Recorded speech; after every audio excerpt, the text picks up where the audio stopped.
Au mois d'octobre ou fin septembre, j'ai fait une visite officielle. J'ai rencontré ma collègue, la vice-première ministre et ministre des Affaires étrangères, Madame Sophie Wilmex. J'ai rencontré mon autre collègue qui sera d'ailleurs avec le roi demain, Madame Kittir, avec laquelle aussi on a parlé coopération. J'ai rencontré le ministre-président de la Wallonie, Elio Di Rupo, et le ministre-président de la communauté française de Belgique. On a élargi les champs de contacts et maintenant nous sommes dans la phase de la matérialisation. Et nous allons peut-être en parler. Il y a une semaine, si je ne m'abuse, en tout cas pas plus de 2 semaines, une mission importante de la RDC, composée des hauts fonctionnaires de la coopération et des affaires étrangères, membres de mon cabinet. Cette mission, c'est une session de la commission mixte, parce qu'avec la Belgique, il faut qu'on le sache, nous avons les niveaux fédéral et puis nous avons, si vous voulez, les niveaux des entités fédérées. En particulier ici, nous avons eu cette commission avec la Wallonie, Bruxelles. Nous allons parler des projets et des priorités. Donc, c'est un partenaire important. Je vous ai amené dans ce rappel, dans cette revue, si vous voulez, brève, pour vous situer l'importance de nos relations avec la Belgique, sans oublier que la Belgique, c'est la capitale de l'Union européenne. Donc, quiconque collabore ou doit coopérer avec l'Union européenne doit passer absolument par la Belgique au propre, comme au figuré. Et vous l'avez dit aussi, la dernière fois que nous avions un roi de Belgique, je crois, c'était en 2010, 50 ans d'indépendance. Et depuis lors, ça n'a pas eu lieu. Le roi sera là demain. Et bien sûr que le régime politique est belge et l'ensemble du système politique est animé par le gouvernement, avec un Premier ministre. Donc on peut dire quelque part que on peut penser d'une manière un peu rapide que bon, c'est pas le Premier ministre, c'est pas une rencontre intergouvernementale, on parlera peut-être sans impact sur la gestion, sur la gouvernance. Il faut faire attention parce que le roi va être accompagné par le Premier ministre, le chef du gouvernement, M. Decroix, qui aujourd'hui assume l'intérim de ma collègue des Affaires étrangères. Et puis il y aura aussi, je vous ai dit, Madame Kittir, la ministre de la Coopération. Voilà, donc grosso modo, c'est très important sur le plan de relations bilatérales, c'est très important sur le plan de relations multilatérales, en particulier avec l'Union européenne. Tout à fait.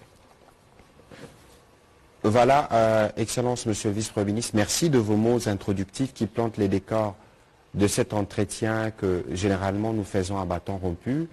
Aujourd'hui, vous voyez que la stratégie diplomatique que déploie le président de la République donne du résultat.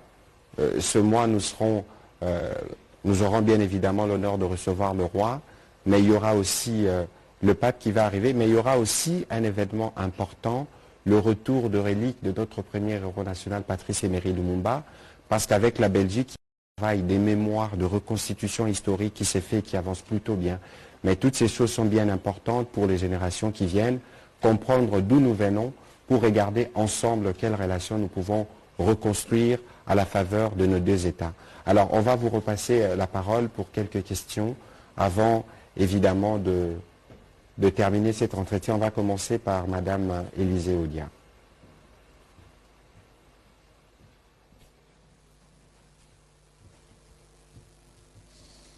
Merci. Élisée Odia, OVO Afrique. 2 questions. La première, on a vu le vice-premier ministre saluer, vanter pratiquement cette coopération, mais récemment, on a vu la Belgique rester pratiquement aphone par rapport à ce qui se passe dans l'est du pays, contrairement à la Chine, par exemple, qui s'est clairement prononcée en faveur de la RDC. Est-ce qu'à ce niveau-là de la coopération, la RDC peut compter sur la Belgique. Et on parle peut-être au porte-parole du gouvernement, on voit des appels ça et là de certains leaders politiques appelant à une mobilisation de la population. Est-ce que demain, ça sera une journée fériée? Ce sera une journée fériée, chômée?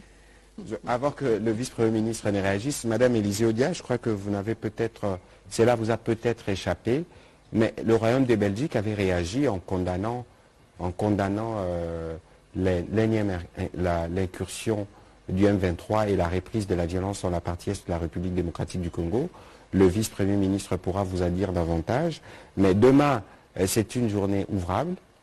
C'est une journée ouvrable. On a lancé des appels parce qu'effectivement, lorsque vous recevez un hôte de marque, et d'ailleurs je regardais tout à l'heure les visites, parce qu'il y en a eu plusieurs des différents rois de Belgique, ils ont toujours été accueillis comme à la maison, ici, et à la manière des Congolais. Et donc demain, c'est cela la recommandation pour tous ceux qui pourront. Il faut réserver au roi un accueil digne d'un roi. Ce ne sera pas seulement Kinshasa, ce sera Lubumbashi, ce sera Bukavu, ce sera 6 jours.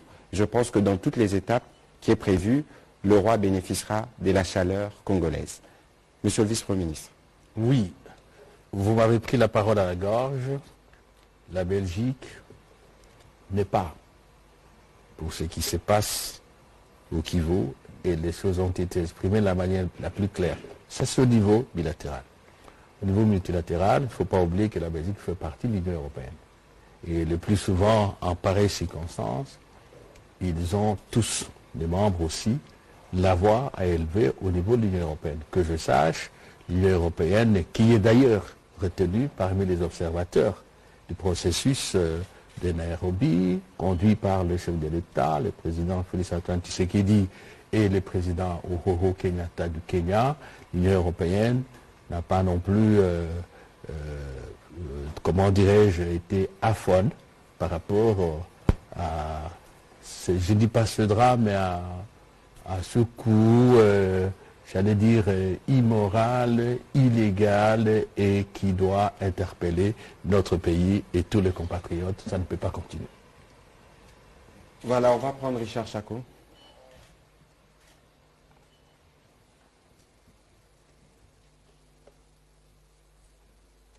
Merci beaucoup, monsieur le vice-premier ministre.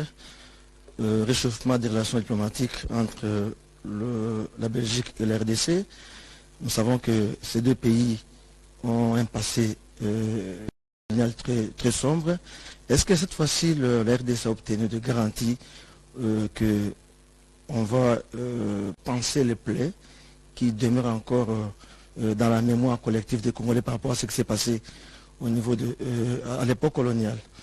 Deuxième question, c'est par rapport à Lumumba. Est-ce que la question de Lumumba, l'assassinat de Lumumba, sera évoquée au cours des séjours du roi des Belges? Dernière question, le ministre de la Communication a parlé de reliques de Lumumba. Pourquoi vous n'avez pas convaincu votre hôte que la dent sera rapatriée d'ici là?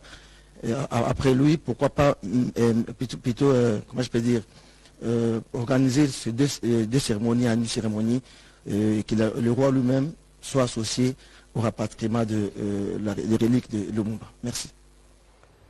Bon, si j'oublie une question, vous en avez posé 3, hein, ça peut échapper. Commençons par la dernière. La question de la relique a été traitée au niveau du gouvernement belge qui gère le royaume et la famille de Patrice Emery Lumumba. Et donc, dans leur système tel qu'il fonctionne, c'est l'institution qui a les prérogatives constitutionnelles qui a traité la question et la réponse a été oui, on va rapatrier leur relique le 20. Donc, il n'y a pas lieu de penser que cela, le fait qu'on n'a pas vu le roi actif, peut-être comme on l'aurait su, signifie que, bon, ça ne le concerne pas. Il faut vous situer dans le contexte des institutions de Belgique. La deuxième question, c'était... Monsieur Lumumba, est-ce que ça a évoqué lors du séjour du roi des Belges? Mais l'assassinat de Lumumba. je ne sais pas ce que vous voulez dire par là, parce que le problème de la relique est réglé. C'est pour cela qu'on attend la relique le 20. C'est très clair. Voudrait-on parler de toute l'histoire dramatique que nous avons vécue? Je vais vous dire ceci. L'histoire, elle est écrite.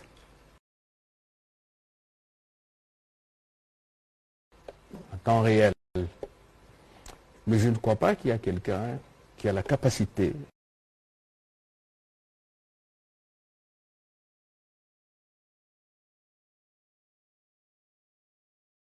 et le talent de réécrire l'histoire qui est elle-même un fait du passé. Mais le devoir que nous avons, c'est le devoir de mémoire et surtout de tirer les leçons de l'histoire.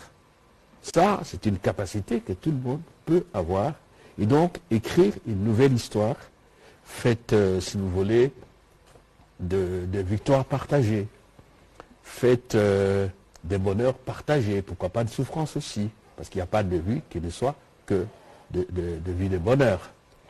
Et je pense que ce qui se fait aujourd'hui, d'abord, il faut apprécier déjà qu'au niveau du Parlement belge, à la suite du livre, je crois, du professeur De Witt, il y a une commission qui a été créée, qui a instruit, qui a restitué à l'histoire sa vérité.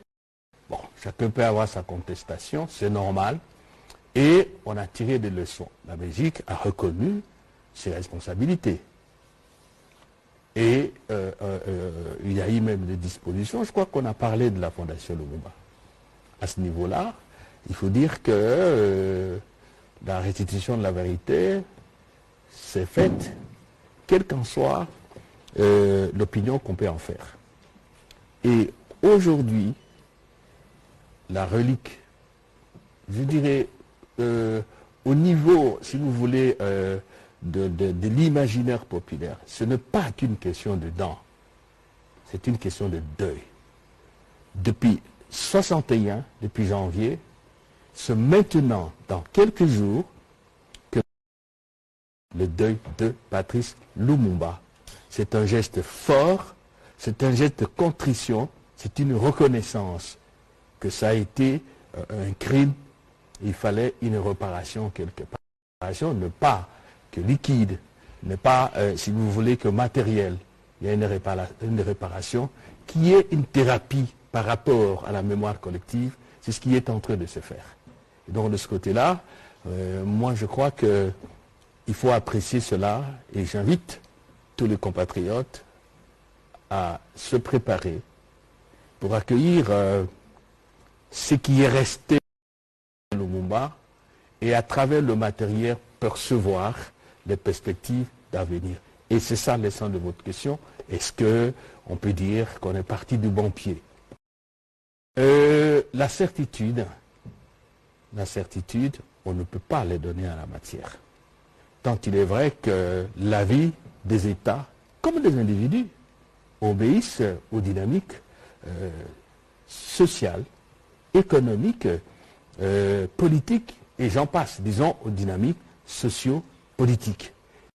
Ces dynamiques-là impulsent d'autres forces, créent d'autres circonstances qui peuvent fausser, ou même, je dirais, faucher un espoir qui est donné. Ce qui est important, et c'est là que je termine, c'est que ceux qui ont en charge le leadership de la Belgique, le leadership de la RDC, l'élite congolaise, l'élite belge, les jeunes, parce que la vérité, ce sont eux, c'est que tout le monde se met dans l'esprit que oui, cette histoire s'est inscrite, chaque peuple grandit quand il assume son histoire.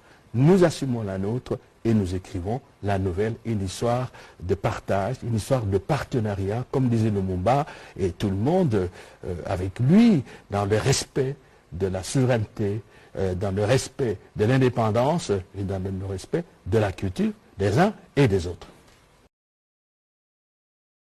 Le VPM, simplement en relisant un extrait de la lettre que le roi a adressée au président Tshisekedi en 2020 à l'occasion de 60 ans de l'indépendance et au peuple congolais. Il écrivait Notre histoire est faite des réalisations communes, mais a aussi connu des épisodes douloureux. À l'époque de l'État indépendant du Congo, des actes de violence et de cruauté ont été commis, qui pèsent encore sur notre mémoire collective. La période coloniale qui a suivi a également causé des souffrances et des humiliations. Je tiens à exprimer mes plus profonds regrets pour ces blessures du passé, dont la douleur est aujourd'hui ravivée par les discriminations encore trop présentes dans nos sociétés. Je continuerai à combattre toutes les formes de racisme. J'encourage la réflexion qui est entamée par notre Parlement afin que notre mémoire soit définitivement pacifiée. Les défis mondiaux demandent que nous regardions vers l'avenir dans un esprit de coopération et de respect mutuel. Nous n'oublions pas le passé. Nous regardons l'avenir. Et c'est un travail de mémoire qui s'est fait parce que, y compris pour le relique de notre premier héros national, mais aussi pour la restitution des œuvres d'art. Et d'ailleurs, il est prévu que le roi visite le musée. C'est aussi ainsi, par là, que la culture est un élément important qui peut nous permettre justement de retrouver nos pièces qui ont disparu, parce qu'il y a le travail de la restitution qui a commencé. Il y aura aussi ce caporal Kunyuku qui sera honoré par le roi pour marquer ses sentiments de gratitude pour les combattants congolais qui ont participé à la Deuxième Guerre mondiale. Mais tout ceci, pourquoi nous les disons? Parce que nous considérons que l'avenir, et c'est cela l'idée du président Tshisekedi dans la stratégie climatique, l'avenir est plus important que le passé, mais pour qu'on aille plus loin dans l'avenir, il faut regarder d'où nous venons. Et d'où nous venons, il y avait justement tous ces écarts dénoncés, tous ces mauvais souvenirs. Il y a eu des regrets. C'est un début, il faut considérer que c'est le début d'un nouveau partenariat qui va aller à se consolidant.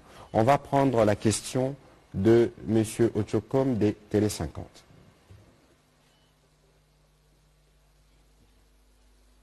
Bonsoir, Monsieur le Ministre. Je vais commencer par le vice-premier ministre des Affaires étrangères pour essayer un peu de compléter la question de ma consoeur Élisée Odia. Quand vous parlez de coopération gagnant-gagnant, on aimerait vraiment très bien comprendre exactement ce que la RDC pourrait gagner dans une coopération gagnant-gagnant avec la Belgique concrètement, parce que ça se raconte dans l'opinion que c'est nous plus qui, dans l'histoire, avons donné par rapport à la Belgique. Et au ministre de la Communication, j'aimerais aussi signaler ces appels de plusieurs partis politiques qui ont appelé à une grande mobilisation pour accueillir le roi. Et même dans vos propos tout à l'heure, vous avez parlé d'un roi qui mérite un accueil de roi partout où il va. Mais ne serait-ce que sur la forme, est-ce que ça ne ferait pas un tout petit peu mal à ces personnes qui ont été victimes de ces relations autrefois qu'on essaie, qui n'étaient pas que très amicales? Voilà, le vice-premier va répondre en premier. Oui, coopération gagnant-gagnant.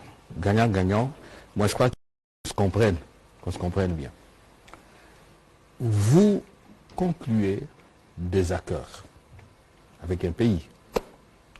Vous concluez un partenariat avec un pays. La première chose, c'est que chacune des parties doit savoir exactement, doit définir exactement ce qu'elle veut gagner. Et deuxièmement, chacune des parties doit prendre toutes les dispositions qui s'imposent pour atteindre ces objectifs.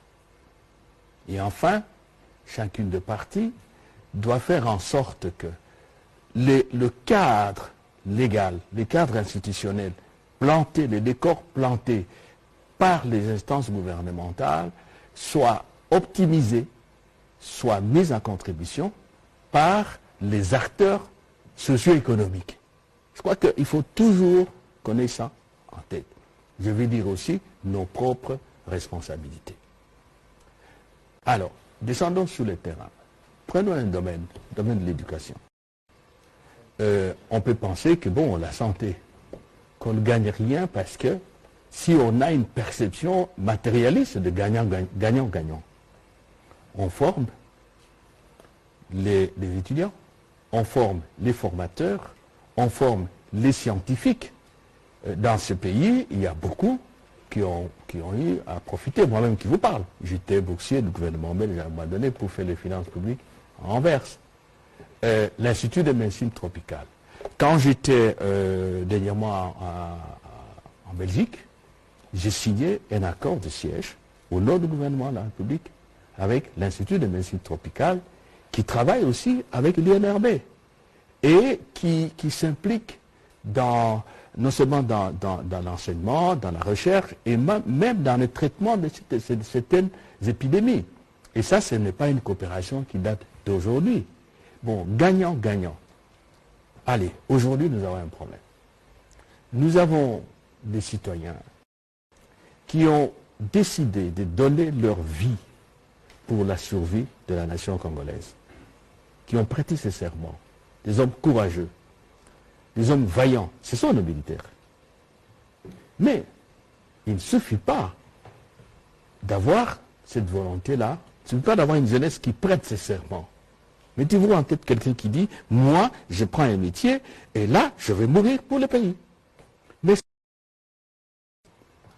je vous ai dit ici quelque part dans l'introduction qu'en fait notre armée a été neutralisée. Je ne sais pas si je mens, je ne suis pas militaire, mais je suis un citoyen et je vois ce qui se passe.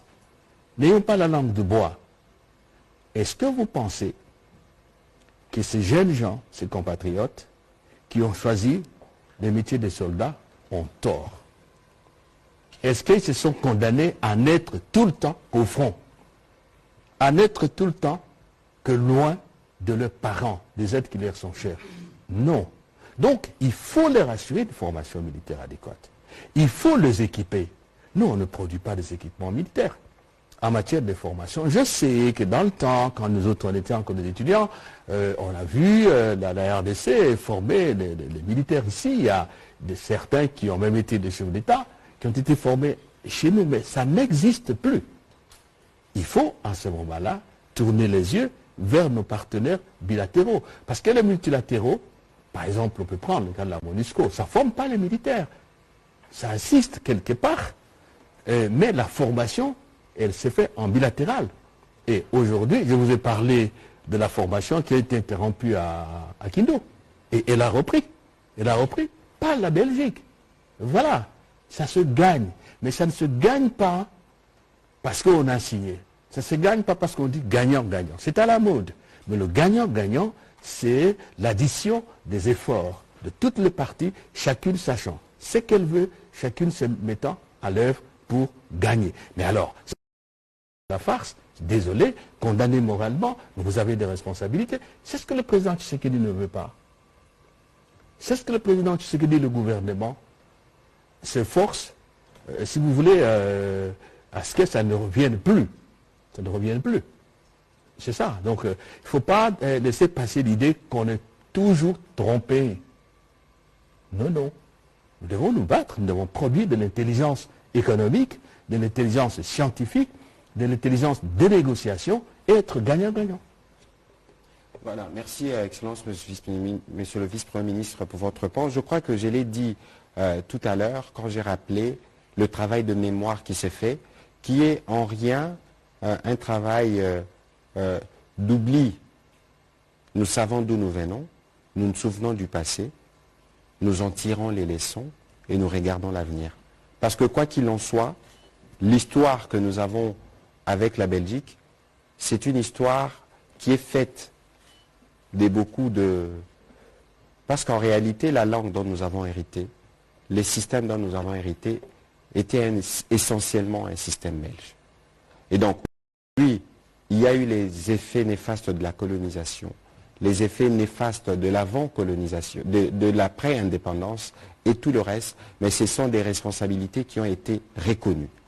Aujourd'hui, il faut faire de manière décomplexée, parce que je crois que le rapport que le Congolais, que vous, jeunes Congolais, vous avez avec les jeunes Belges aujourd'hui, ce n'est plus les rapports qu'il y avait entre les jeunes Congolais il y a 60 ans, il y a 70 ans. On se regarde aujourd'hui d'égal à égal, et ce n'est que de cette manière qu'on peut avancer. Et donc, demain, c'est un jour symbolique où le roi revient faire la visite ici en République démocratique du Congo.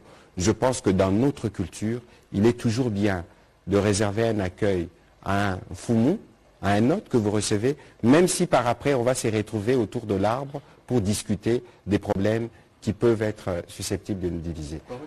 Je vous en prie. La question de gagnant-gagnant, je reviens souvent parce que nous commettons beaucoup d'erreurs. Je vous ai parlé de l'armée. J'ai dit actuellement ceci, qui n'est pas une nouveauté, mais parce que je voudrais que les gens intériorisent ça. Chez moi, on dit, si votre ami ne vous voit pas avec un arc et des flèches, il n'aura jamais peur de vous. Un État est seul, je parle d'un système de défense fort, je l'ai dit, je le répète, c'est comme un corps sans immunité. Les microbes, les virus, n'ont pas peur de ce corps-là. Ils viennent et ils injectent le venin. Et c'est la même chose. Dans les rapports entre les États, on dit que les États, ce sont des monstres froids. Les politiques, c'est comme ça un peu quelque part, dans les plaies à ceux qui moralement, peut-être comme moi, disent que non, c'est pas comme ça. Il faut avoir de l'humanisme. Donc aujourd'hui là, la question de la formation de notre armée, de l'exploitation optimale de ces énergies, de ce talent, parce qu'il y a des militaires de talent, on le connaît dans ce pays, nous pousse vers la coopération. On ne peut pas se faire des illusions. Il faut aller vers la coopération. C'est très très très important.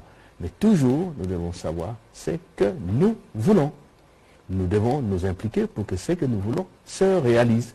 Si vous parlez comme député, je crois que là, il y a beaucoup de choses à dire. Il y a beaucoup de choses à dire. Mais bon, on est là, dans le cadre du gouvernement, je m'arrête là. On va prendre Madame Gino Tabou.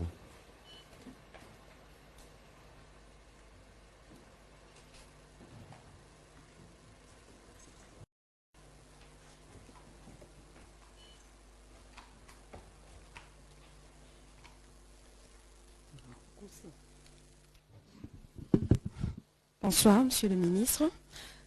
Au regard de ce qui se passe en Ukraine, par exemple, nous avons vu quand même beaucoup d'États condamner la Russie, notamment la République démocratique du Congo, qui a voté à 2 fois. Et au regard de ce qui se passe en République démocratique du Congo, nous avons remarqué qu'aucun pays, aucune organisation internationale, régionale, moins encore sous-régionale, n'a condamné directement ou clairement le Rwanda, qui continue à agresser la République démocratique du Congo derrière le M23. Alors, qu'est-ce que nous pouvons dire de notre diplomatie toujours agissante, ou bien il se pose quelques problèmes quelque part? Et puis, autre question, c'est par rapport à la Belgique. Ce pays, apparemment, ça selon moi, n'a toujours pas été aux côtés de la République démocratique du Congo, contrairement à la République française, qui a toujours été aux côtés des différentes colonies des pays de l'ouest de la. Nous avons vu l'opération Barkhane, il y a d'autres opérations comme Serial, mais en République démocratique du Congo, nous aussi, nous connaissons les mêmes problèmes avec la LRA et aussi les IDF, considérés aujourd'hui comme des groupes terroristes, la LRA et puis les IDF, qui sont considérés aujourd'hui comme des groupes terroristes. Aujourd'hui, nous avons la visite du roi belge, de la Belgique dans notre pays. Qu'est-ce que nous pouvons attendre, ou bien quel est le souhait du gouvernement par rapport à cette présence belge en RDC, surtout que le roi va visiter aussi l'Est de la République?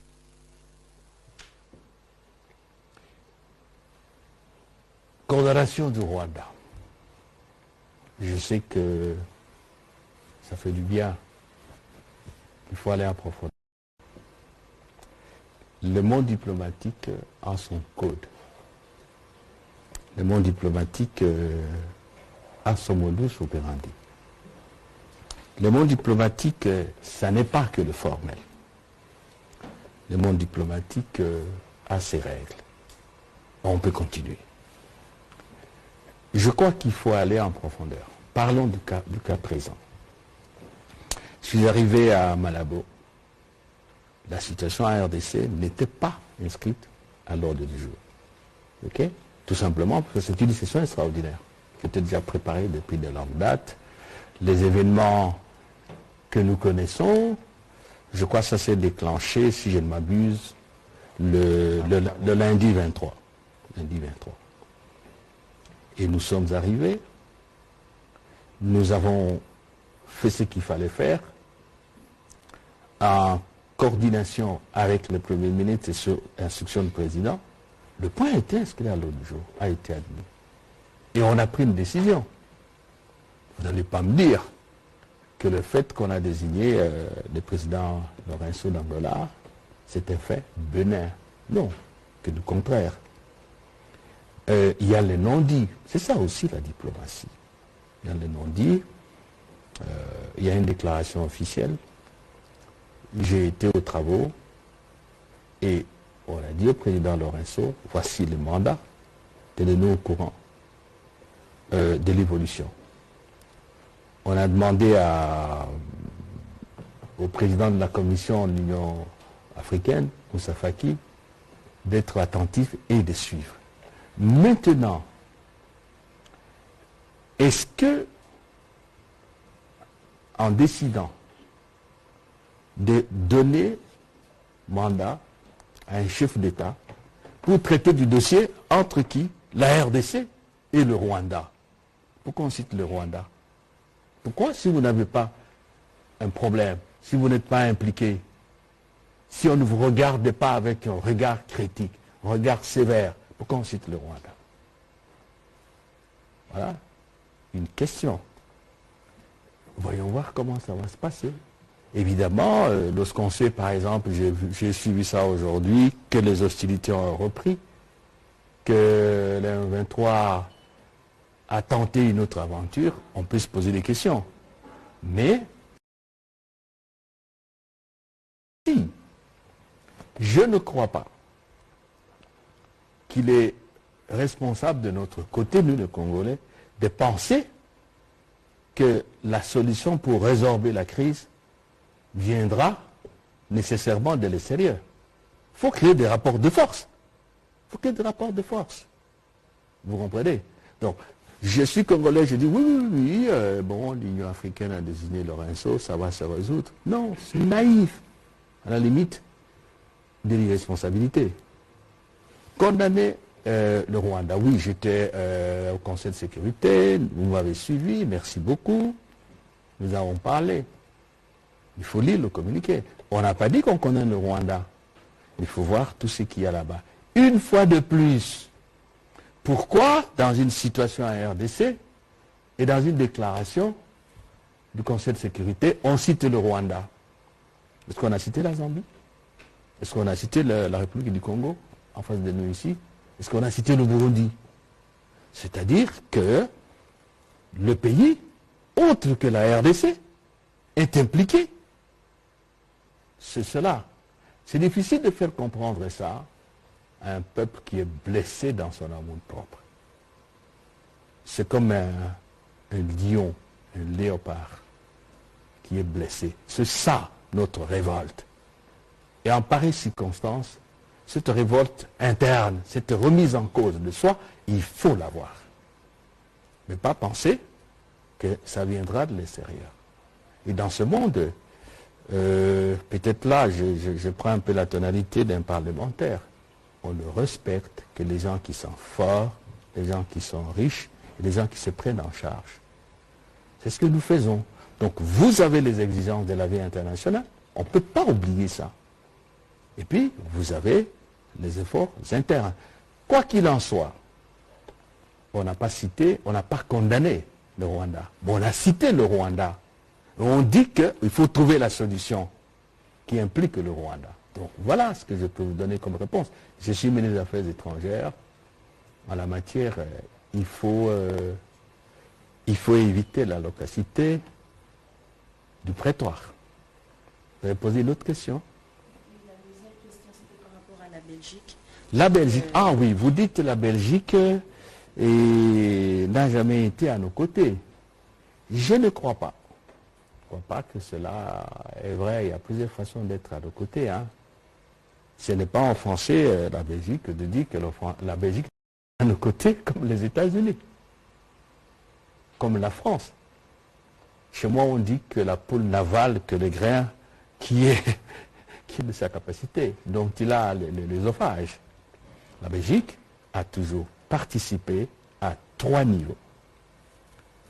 En pareille circonstance, vous avez au niveau militaire à travers le renforcement des capacités de la force de frappe de notre armée, et le cas est là aujourd'hui. La fois dernière, si le régime de l'époque n'a pas décidé ce que vous connaissez, la brigade qui était formée par la Belgique était parmi les meilleures brigades. À un autre niveau, qui n'est pas de moindre, au niveau de la plaidoirie à l'Union européenne. La Belgique n'est peut-être pas la locomotive, mais la Belgique fait partie des pièces maîtresses de la locomotive.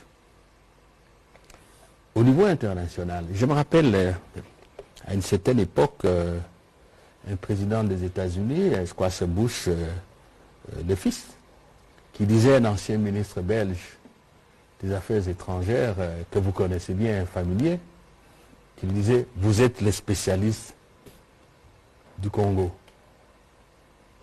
Nous avons besoin de vous, c'est-à-dire la Belgique. » Donc, c'est un petit Val qui mousse de rayons. Lorsque j'étudiais, je crois, Albatros de Baudelaire, c'est un petit Val qui mousse de rayons. Donc, on ne peut pas dire que la Belgique est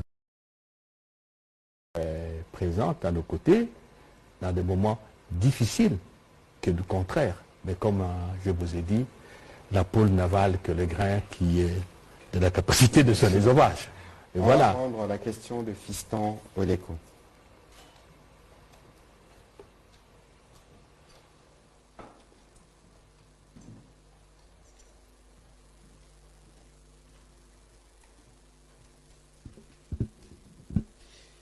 Merci pour la parole. Je suis Fiston Oleko de Géopolis.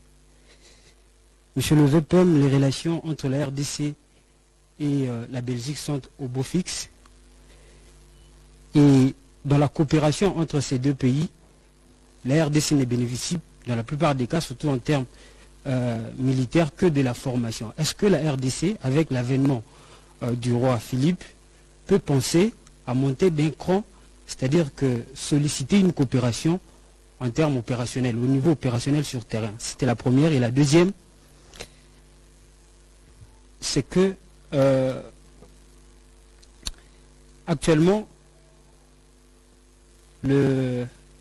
Oh là là, qu'est-ce que c'est la question?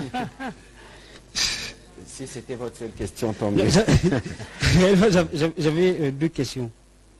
Ouais.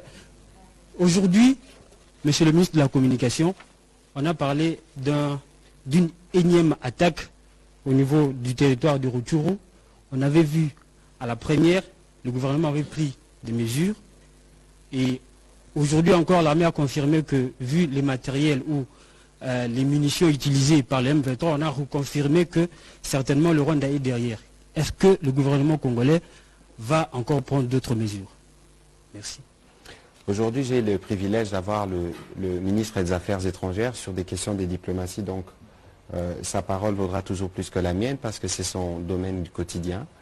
Mais comme il a dit tout à l'heure, et d'ailleurs je voudrais qu'on recentre le sujet sur la conversation de ce soir, nous aurons évidemment le temps de revenir sur ces sujets. D'abord, ce matin, vous avez suivi la communication de l'armée qui a été très claire sur ce qui s'est passé sur le terrain, des provocations, et comme le vice-premier ministre l'a dit tout à l'heure, et c'est le travail qui occupe le gouvernement, c'est de renforcer les dispositifs de nos forces armées, parce que la République démocratique du Congo, quoi qu'il en soit, ne peut compter d'abord que sur elle-même et sur ses forces pour mettre fin à toutes ces aventures terroristes, et notre détermination reste telle. Alors, au-delà du fait qu'il y a ce qui se passe sur le terrain, mais il y a le processus diplomatique qui a commencé. Vous avez vu, le président de la République s'est rendu sur recommandation d'ailleurs du sommet de l'Union africaine tenu à Malabo, à Luanda, parce que le VPM vous donnera le terme qu'il faut, parce que c'est la sous-région où la crise se déroule qui prend d'abord l'initiative de la médiation. La subsidiarité et la complémentarité. Merci, la subsidiarité.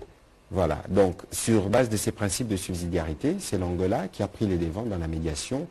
Le président Lorenzo a eu des conversations avec le président Tshisekedi, autant il a eu des conversations avec le président Kagame. Et dans les prochains jours, il est probable que les deux chefs d'État puissent se rencontrer pour discuter. Mais ici, il y a un élément important que vous devez intégré dans l'analyse, un peu comme le VPM l'a dit tout à l'heure. Le Rwanda est épinglé de manière claire, parce que vous avez vu qu'il y a des militaires rwandais qu'on a arrêtés sur le territoire de la République démocratique du Congo. Dans sa discussion avec Tshisekedi, qui, il ne faut pas oublier, a été le médiateur en chef du continent il y a quelques mois, parce qu'il était président de l'Union africaine, et donc de ce point de vue, pour tout ce qui concerne les initiatives de retour de la paix, à ne pas confondre avec la naïveté, il est toujours prêt à faire des pas avec ceux qui les souhaitent. C'est dans cet ordre qu'il faut inscrire sa décision de rendre les militaires rwandais via l'Angola, parce que c'était une demande du président Lorenzo. Aujourd'hui, pour ceux qui avaient des doutes hier, mais il y a des preuves, des militaires rwandais arrêtés ici et qui ont été réclamés là-bas. Dès par les passés, c'est pas nous. On passait par des escarmouches, on passait par des tournures. Mais là, il n'y a plus de tournure, c'est clair. Et donc, il faut laisser le temps à la machine diplomatique de se mettre en place. Le VPM l'a dit tout à l'heure, il y a bien évidemment des choses qui ne sont pas toujours dites, mais qui se font en sourdine. Nous espérons que du point de vue diplomatique, les choses vont avancer, parce qu'il faut rappeler, et il le dira tout à l'heure, qu'il était à New York pour parler de ce qui s'est fait à Nairobi, qui est un processus qui aujourd'hui a récolté tous les soutiens nécessaires. Et le seul mouvement qui est réfractaire à ces processus de paix, c'est le M23, et c'est lui qui continue. Et donc, il y aura bien évidemment la stratégie militaire qui va se mettre en place, mais on laissera évidemment la place à la diplomatie, parce que la sous-région doit se développer. Les populations qui font partie de la communauté des États, la communauté de l'Afrique de l'Est, je confonds toujours, c'est à eux, doivent être en mesure de commercer et de circuler librement sans espoir d'être inquiétés par l'insécurité, quel que soit le coin de la sous-région. Voilà, le VPM pourra répondre à votre première question. Oui. Est-ce que, avec le roi, on va parler de la participation de l'armée belge, je vais être direct, dans les opérations militaires? La première chose, c'est que ces questions-là ne se traitent pas au niveau du roi. Le principe qui est connu de tout le monde, Ce sera avec votre homologue. Attendez là, laissez-moi vous expliquer. Si vous aviez la réponse, vous n'allez pas poser la question, n'est-ce pas? Voilà. Je vous ai parlé du régime politique belge. Je dirais de manière générale du système politique belge. Ce sont des questions qui sont traitées au niveau du gouvernement. Et le principe que tout le monde connaît, le roi règne mais ne gouverne pas. Donc, ce n'est pas avec le roi qu'il faut traiter de ces questions-là, qui emportent la responsabilité politique du gouvernement. 2, il faut qu'on oublie ça. S'il vous plaît, nous devons nous défendre nous-mêmes. Il y a un chef d'État africain que nous connaissons beaucoup, je crois que c'est Museveni, qui a dit qu'on ne peut pas assurer, je paraphrase, je ne reprends pas du mot à mot, la défense de son pays par les armées étrangères. Il n'appartient pas aux armées étrangères de venir nous défendre. Intégrité territoriale, indépendance, souveraineté, bien-être de la population. Et vous savez, sans faire diversion, nous avons la MONUSCO ici. L'un des problèmes de la MONUSCO, c'est le commandement, ce que moi je peux appeler la diarchie militaire, la diarchie du commandement. Il y a le commandement des pays d'origine, des militaires, qui a donné, et puis le commandement, disons, global, le commandement de la MONUSCO.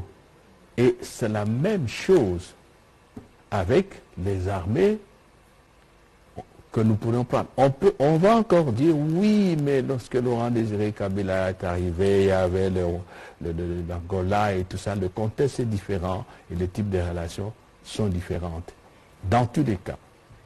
Parce que vous prenez les instruments juridiques, parce que c'est fait aussi des instruments juridiques, qui régissent nos relations avec la Belgique. Il ne dit nulle part qu'on peut, on peut obtenir, demander c'est peut-être, mais obtenir que la Belgique a l'obligation d'envoyer ses troupes dans une crise en RDC. Et ce que fait la Belgique n'est pas pour autant moins importante. J'ai ici le mémorandum d'entente qui a été signé, dont je vous ai parlé. parmi les sujets, les questions de coopération internationale dans le domaine du renforcement de la paix et de la sécurité. Et dans le document subséquent, on parle de la coopération militaire. C'est pour ça que vous avez des instructeurs belges ici. Je crois qu'il faut dans nos têtes aussi qu'on oublie un peu ce genre de visions, parce que nous-mêmes nous disons paternalisme, infantilisation et néocolonialisme et tout. Si vous avez dans votre tête que tel pays va venir nous défendre, c'est possible. Il n'y a pas un pays qui se suffit. Alors là, monsieur, vous êtes parti, vous êtes corvéable à merci. Donc moi je pense qu'aujourd'hui, nous avons des accords d'assistance militaire, coopération, formation, et pourquoi pas l'équipement, parce qu'il y a des industries d'armement dans d'autres pays, on peut les acheter. Voilà la réponse que je peux vous donner. Évidemment, il y a d'autres projets, peut-être que vous devez vous rapprocher de l'ambassade de Belgique. Il y a des projets dans les cadres des Nabel. Il y a par exemple un projet que le roi va visiter, qu'on appelle Qui l'emploie. On en a parlé en Conseil de ministres. Mais comme pour l'armée, comme pour notre développement, nous devons d'abord compter sur nous-mêmes. Et donc il ne faut pas considérer l'avenue du roi comme si les Belges venaient prendre en charge toutes nos responsabilités. Non, il n'en est pas question. Il est ici question de coopération. On parle de win-win, de ce que nous leur donnons et de ce qu'ils peuvent nous donner. Et c'est comme ça qu'on va avancer. Alors, on va prendre les 3 dernières questions. Ce sera Benoît Niemba, j'espère la Bunda, Madame Rachel Kitita, et on va terminer par Madame Mandala.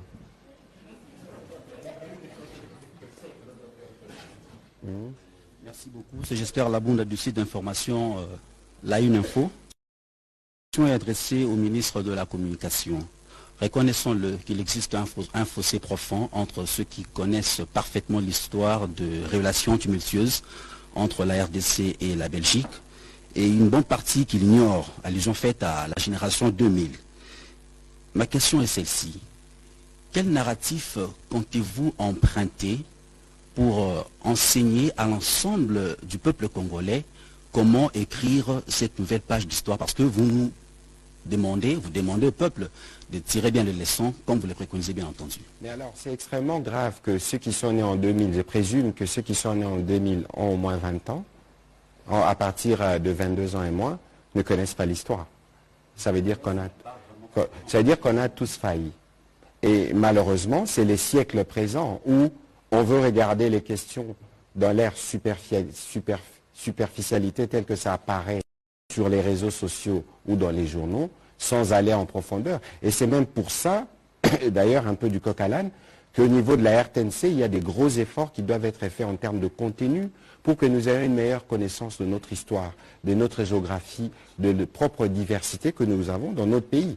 Et donc aujourd'hui, pour chaque élève congolais qui va à l'école, il y a des cours d'histoire qui renseignent de ce que c'est l'histoire avec la Belgique qui nous a colonisés et pour tout le reste. Aujourd'hui, lorsque nous disons qu'il faut par exemple changer des narratifs, c'est justement ces changements d'abord dans la perception de la relation avec la Belgique. Il y a eu un passé colonial très douloureux, il y a eu un passé avant colonial, un passé post-indépendance très douloureux, pour lequel la Belgique a reconnu ses responsabilités. Alors, il y a un choix à faire.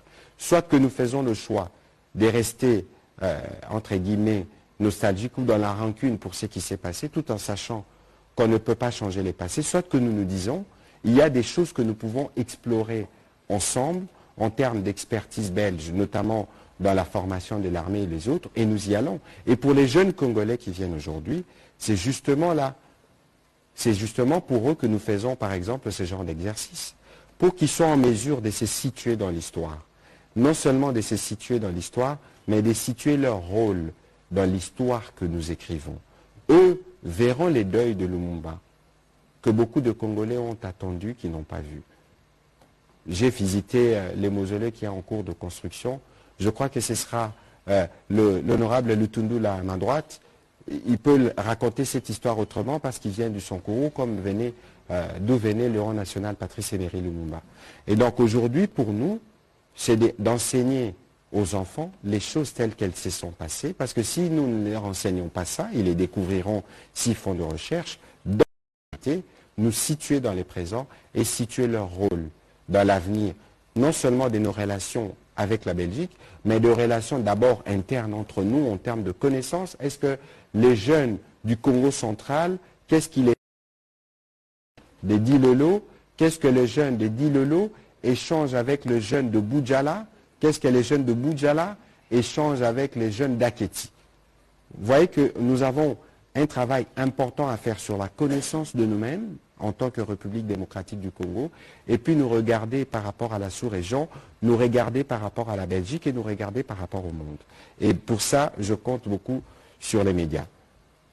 Je ne sais pas si vous avez un petit commentaire à propos. Bon, on va prendre la prochaine question.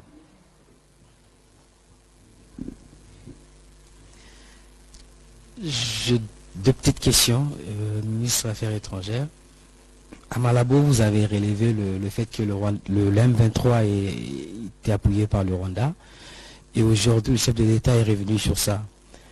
Et aujourd'hui encore, il y a l'affrontement entre le M23 et les FARDC. La question est celle de savoir, est-ce que le Congo va toujours continuer à négocier à Nairobi avec le groupe rebelle et le M23 aussi? Deuxième question. Excellence, je fais plus de 2 reportages durant la semaine passée. J'ai demandé aux Congolais de savoir si qu'est-ce qu'ils pensent de l'arrivée du couple royal. Et vraiment, beaucoup de Quinois, vous n'êtes pas tous les Congolais, ils ne savent même pas le nom ou le prénom du couple du roi. Alors, la question et aussi une précision, les documents qui a circulé sur l'arrivée du couple royal, il n'y avait pas de raison vraiment officielle. On disait sur l'invitation du chef de l'État. Est-ce qu'on peut savoir réellement la raison officielle du couple royal, ou ils viennent juste pour visiter, inaugurer ou bien honorer des anciens combattants? Peut-être une précision sur le ministre. On attend toujours. Oui, ça c'est juste une préoccupation, Excellence, juste pour savoir quand est-ce qu'on aura le détail pour la retransmission directe de l'événement du couple royal. Merci. Merci. Je vous en prie. Oui. Est-ce que la RDC continuera à négocier avec l'M23? Avec l'M23, je crois que le Conseil supérieur de la défense a pris une décision. Le compte rendu en a été fait par le ministre de la communication. Mouvement terroriste, négociation, comment vous dites en Kikongo, quel éveil. Donc là c'est clair, il faut combattre l'M23 et l'accord de paix, disons, le processus de paix de Nairobi, dans son volet politique, termine en disant que le mouvement, les groupes armés qui n'entrent pas dans la dynamique de paix, qui ne prennent pas la main tendue du chef de l'État, eh bien, la force d'intervention de la communauté va les écraser, va les neutraliser. Parce qu'on n'aime pas tellement parler d'anéantir, ça semble rappeler le nazi. Les nazis qui ont exterminé, qui ont anéanti, qui ont tout ce que vous connaissez là. Et donc, on ne traite pas, on ne négocie pas avec les M23. Et croyez-moi, c'est ça la vérité.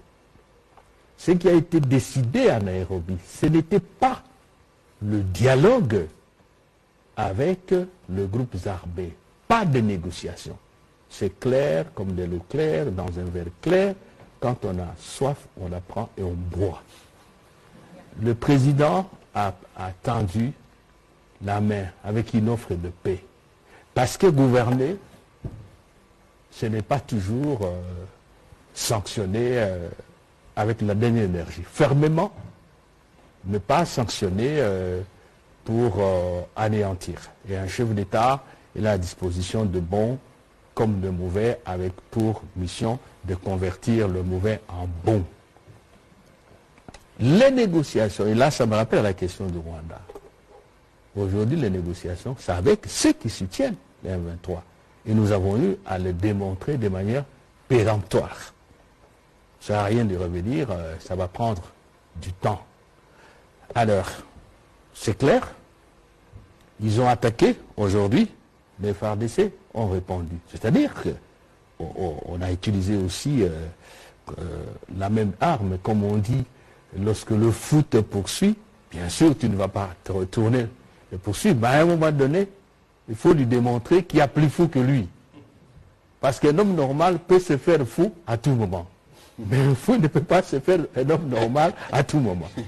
Ça doit être très clair. Donc, nous négocions avec celui qui est allé exhumer les 23 pour en faire un virus qui veut faire dérailler le processus de Nairobi. Je crois que ça doit être clair là-dessus. Est-ce que... Qu'est-ce que ça veut dire là? J'oublie là. Je vais poser une deuxième question là. C'était quoi? C'était sur l'arrivée du couple royal. La question était de savoir pourquoi la raison officielle. Parce que la raison. La plupart des Congolais ne connaissent même pas le prénom du roi. Oui. Non, attendez là. Vous savez, je vous ai rappelé ici l'histoire récente. Il y a une rupture. On ne veut pas utiliser le terme rupture parce que c'est trop fort. En tout cas, il y a un gel, un froid.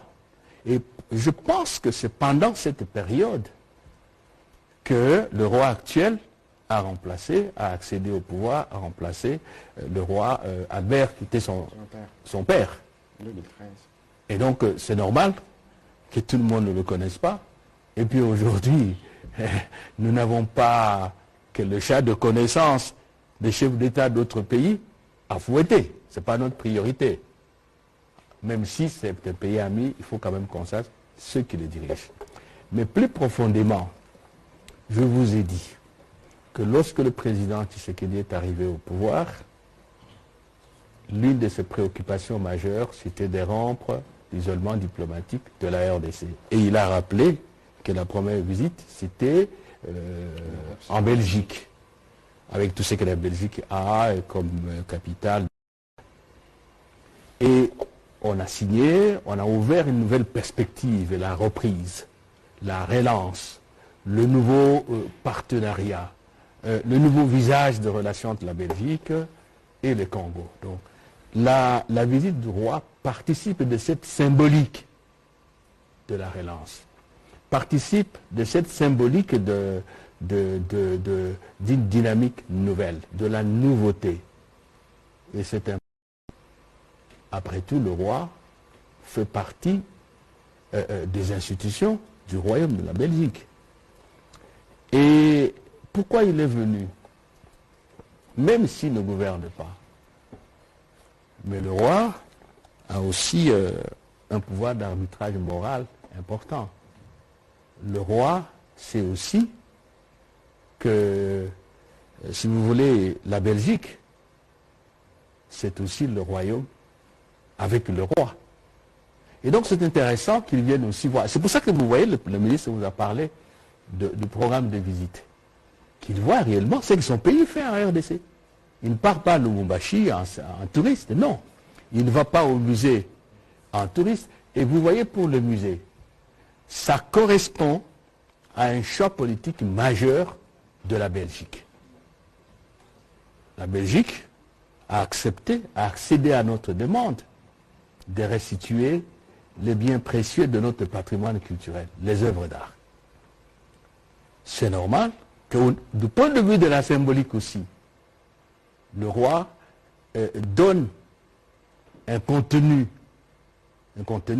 j'allais dire palpable, de ses choix politiques. Et il va au musée. La décoration, il y a plusieurs significations. Ça signifie que oui, la Belgique n'oublie pas que les Congolais ont rendu service. Que oui, la Belgique n'oublie pas qu'il a un devoir de reconnaissance. Absolument. C'est ça, la décoration. Et parce que nous parlons de la coopération, on va vers la fin de l'émission, je vais vous donner certains éléments d'appréciation. Aujourd'hui, la question qui m'a été posée, qu'est-ce qu'on gagne? Pourquoi la Belgique, que le roi vient? Le roi ne part pas chaque matin partout, hein? Pas du tout. Je vais vous donner certains éléments de ce que la Belgique fait et compte faire, partant du principe que la poule ou le coq n'avale que ce qui est de la capacité de son tube digestif avec tous les éléments autour. Et pour la période, moi je n'ai pas le talent de refaire l'histoire. Mon stylo ici, ça n'écrit pas s'il faut refaire l'histoire. C'est impossible. La période de 2023-2027, nous venons de conclure avec la Belgique pour un montant de 250 millions d'euros. Ça, c'est au niveau fédéral. Ce montant va servir, entre autres, à la santé, à l'agriculture, au développement rural, l'appui aux institutions, aux infrastructures, consort, à l'autonomisation des femmes, qui est un des champs de bataille du président, proclamé champion de la masculinité positive par l'Union africaine. Ce montant est destiné au projet d'énergie, par exemple les barrages de la Tchopo, l'électrification des réseaux urbains à Lubumbashi, est destiné aussi à appuyer la décentralisation, à certaines activités économiques, les micro-projets. L'ENA aussi est concerné. Et si je prends la matrice qui a été élaborée en termes de piliers, vous avez le premier pilier, valorisation des potentiels des jeunes. Le deuxième pilier, sécurité alimentaire, on parlait de l'agriculture. Le troisième pilier, accès aux services sociaux de qualité. Le quatrième, gouvernance inclusive, lutte contre les violences faites à la femme, l'impunité, participation citoyenne, gouvernance financière. Donc voilà aujourd'hui l'enveloppe qui va couvrir la période de 2023 à 2020. Vous connaissez l'affaire de la restitution des œuvres d'art. La Belgique, non seulement on s'était mis d'accord quand j'étais là pour mettre en place une structure scientifique, parce que le choix politique a été fait, la Belgique a accepté. Nous devions avoir un groupe d'experts avec un point focal congolais, un point focal belge. Le président de la République, dans une de ses communications au gouvernement, a demandé qu'une commission soit mise en place avec des experts pour étudier les aspects juridiques, les aspects liés à la conservation, parce que le président a dit qu'il ne faut pas que le retour, la restitution des œuvres d'art consacre la disparition ou, si vous voulez, la destruction de ces œuvres d'art. Il faut trouver des endroits pour conserver, il faut trouver une expertise pour gérer, il faut trouver les équipements. Alors pourquoi pas penser à des accords de partenariat avec d'autres structures spécialisées à l'extérieur. Donc là aussi, la Belgique est dans le dossier et la Belgique va même voter, parce que le projet de loi a été soumis au Parlement, bientôt il sera voté, une loi qui n'est pas qu'un ensemble d'écritures juridiques. C'est un test qui va sortir les œuvres d'art du patrimoine du domaine public inaliénable pour les mettre dans le domaine privé de l'État, c'est-à-dire qui facilite maintenant le transfert. Donc cette hypothèque légale sera levée et toutes autres questions seront en même temps abordées. Alors, au niveau des provinces, la 5e commission mixte paritaire que nous venons de tenir il y a quelques semaines à Bruxelles avec la communauté wallonne de Bruxelles, nous avons un montant, toujours la logique que la poule n'avale que le grain qui correspond à son type digestif. La Wallonie-Bruxelles a dégagé 2 500 000 euros pour une période de 5 ans, consacrée à l'éducation, consacrée à la culture et aussi aux activités économiques. L'armée, nous en avons parlé, mais tout cela signifie que la Belgique n'est pas absente. Évidemment, on va me demander, mais ce n'est pas Prodeo. Bien sûr que ce n'est pas Prodeo. Il y a de contreparties, la facilitation économique, le projet et les opérateurs économiques belges, les hommes d'affaires, ils vont faire les affaires. Voilà. Voilà, on va évoluer, mais il faut retenir que l'aide ne développe pas. Et donc, si on veut développer notre pays, ce n'est pas de la Belgique qu'il faut qu'on l'attende. On aura de la coopération, comme nous l'avons avec d'autres pays. L'essentiel, et c'est ce que les Congolais doivent savoir, c'est que vous avez vu les efforts consentis, notamment au plan économique en interne. Aujourd'hui, chaque mois, les revenus mensuels du gouvernement croissent. Vous avez vu le pic qu'il y avait au mois d'avril. Ce n'est pas encore assez. Nous devons faire davantage pour tirer les profits de notre propre économie. Et donc, il ne faut pas du tout avoir la vue que ceux qui viennent de l'extérieur, c'est eux qui viendront résoudre nos problèmes à notre place. Non, pas du tout. Et puis, le roi prendra la parole. Mercredi, à l'esplanade du Palais du Peuple, le roi prendra la parole à l'UNILU devant les étudiants, justement, pour parler à la jeunesse. Il faudra l'écouter, parce qu'il est compréhensible aujourd'hui, encore meurtri, de regarder la Belgique avec une certaine attitude. C'est tout à fait normal lorsqu'on revisite le passé. Et le travail de restitution qui est fait, le travail de mémoire qui s'est fait, à mon avis, procède du travail nécessaire aujourd'hui si nous voulons bâtir des relations sincères et regarder l'avenir. Alors, les deux dernières questions, on les prendra en même temps, parce qu'il faut libérer le vice-premier ministre qui nous fait l'honneur d'être à Kinshasa pour quelques jours, défendre la voix de la République démocratique du Congo. Un agenda que je n'ose pas envier malgré mon âge avancé.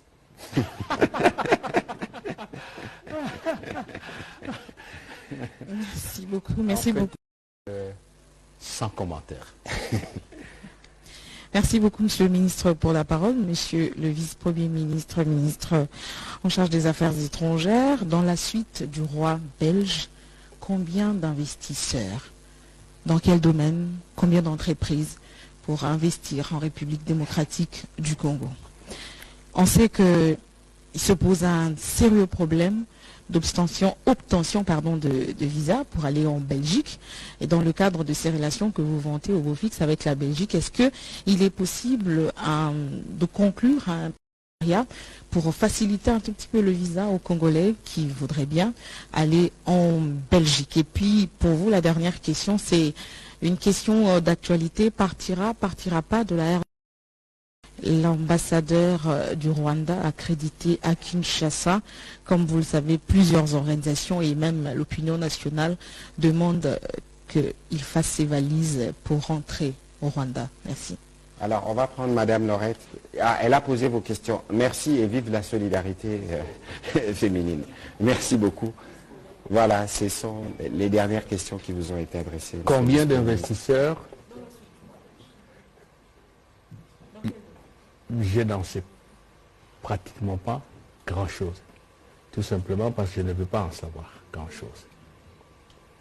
Si c'était une visite gouvernementale, je m'intéresserais beaucoup à ça. Deux, les investisseurs, on ne les amène pas en se présentant dans la rue ou dans une avenue et puis on siffle le début du match. Non. Les investisseurs viennent dans un cadre bien précis, avec des motivations bien précises. Et rassurez-vous, le gouvernement, sous l'impulsion du président de la République, met tout son point d'honneur à créer un cadre attrayant pour les investisseurs. Le fameux climat des affaires, qui est un complexe d'éléments économiques, financiers, administratifs, judiciaires, sécuritaires, des climats des affaires. Et nous nous battons pour créer ce climat des affaires. Il vous a des performances économiques, en tout cas en matière budgétaire, que nous avons réalisé. Le ministre des Finances en parle, il y a une réunion du gouvernement où on a fait le bilan, la redevabilité, le programme de réforme de la justice, le combat à l'est du pays pour restaurer la paix et la sécurité. Parce qu'il n'y a rien de plus frileux, il n'y a pas des gens plus frileux que les opérateurs économiques. Comme l'argent lui-même, ça vous fuit lorsque ça crépite quelque part. Donc, il ne faut pas penser que le roi vient, il vous amène Anvers, il vous amène Gand, il vous amène Charleroi, et tous ces pôles économiques, tous ces pôles d'affaires. Non, non, non. Ça fait partie de la restauration de la confiance en notre pays. Le roi arrive, le pape va venir, dit ah tiens, là ça commence à bouger dans le bon sens. Voilà. La question du visa, oui, on a besoin de visa. Il ne faut pas en faire trop. Nous avons chez nous, on n'est jamais mieux ailleurs que chez soi. Il y a eu tout ce qui s'est passé avec les Européens, Schengen, parce qu'il ne faut pas oublier non plus qu'il y a des visas territoriaux, c'est la Belgique, la France comme État, mais tous ces pays ont décidé de mettre tout ce problème dans un cadre communautaire. Donc, ce n'est pas seulement en parler avec la Belgique, mais en parler aussi avec l'Union européenne, mais de manière générale, je crois que ça se donne dans les limites de leur réglementation aussi. Je ne peux pas être là pour vous dire qu'on va ouvrir les vannes de... Il y a eu moins de Congolais dans la diaspora, que tout le monde revienne ici. Les instructions ont été données au président, il y a eu la rencontre de Rotana et tout et tout. Il faut plutôt travailler à ça. Mais on ne croise pas les bras. Le Rwanda, c'est vous qui avez fait le compte rendu, si je ne m'abuse pas. Bien sûr, bon, bien évidemment. On n'en est pas encore arrivé là. Vous avez suivi ma collègue qui a fait mon intérim. Elle a été ferme dans la notification de la décision. En fait, messieurs, nous ne sommes pas d'accord avec vous, ça vaut plus la peine de continuer. Comprenne qui pourra. Donc, ayez de la patience pour que le fruit soit très mûr, il sera comme il peut. Parce qu'on va terminer. Nous avons besoin de la coopération internationale. Ne se trompe pas. Le monde de globalisation, le monde un grand village, mondialisation, tous ces termes révèlent une vérité. Aujourd'hui, on ne peut pas évoluer seul. Quelle qu'ait été sa puissance. Sinon, la Chine, les États-Unis ne seraient pas dans nos pays. Ils n'imposeraient pas leurs décisions. Quel que soit le pays, grand ou petit, qui est en coopération avec nous, en partenariat. Le ministre l'a dit, on n'attend pas le développement de ce pays-là. Mais ce que nous cherchons, notre entendement, et ce que nous attendons de ce pays, c'est que nos potentialités, nos énergies, nous puissions les utiliser en combinaison, en conjugaison avec les pour faire avancer notre pays. Sinon, il n'y aurait pas eu de plan Marshall pour l'Europe. Non.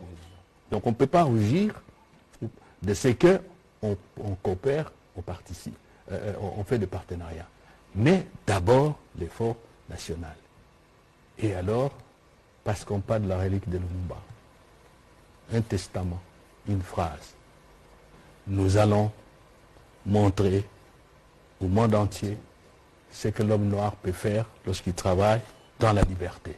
Nous devons montrer à tous nos partenaires ce que le Congo est capable de faire après avoir acquis son indépendance, après avoir accédé à la souveraineté nationale et internationale, ce que le Congo est capable de faire si on nous laisse tranquilles, et nous ferons tout pour qu'on nous laisse tranquilles. Je vous remercie. Voilà, merci Monsieur le Vice-Premier ministre Adevomo. Je considère que c'est au mot de la fin. Je ne saurais terminer cet exercice sans revenir, sûrement que vous l'avez suivi, qu'il y a eu des réunions des états-majors de tous les pays qui sont engagés dans le plan. Les réunions se sont tenues à Goma parce qu'il y a une composante militaire qui doit se mettre en place. Je ne saurais terminer ces propos sans tordre le cou à ceux qui propagent des fausses nouvelles disant qu'en République démocratique du Congo, il circule partout des discours de haine contre telle ou telle autre communauté. Ceci relève de la pure affabulation et de la stratégie démodée de chercher à se réfugier derrière de faux fuyants dans un pays où toutes les communautés vivent en paix et sans problème. Et d'ailleurs, c'est dans cet ordre que je salue la prise de position du docteur Mukwege, prix Nobel de la paix, qui a relayé ce que nous disons depuis le premier jour, depuis que ces malheureux incidents ont éclaté avec le Rwanda. Il faut éviter d'aller sur un terrain comme celui-là, parce que nous tenons à la paix et nous tenons à le préserver dans notre diversité. Nous vous remercions et bonne soirée, chers.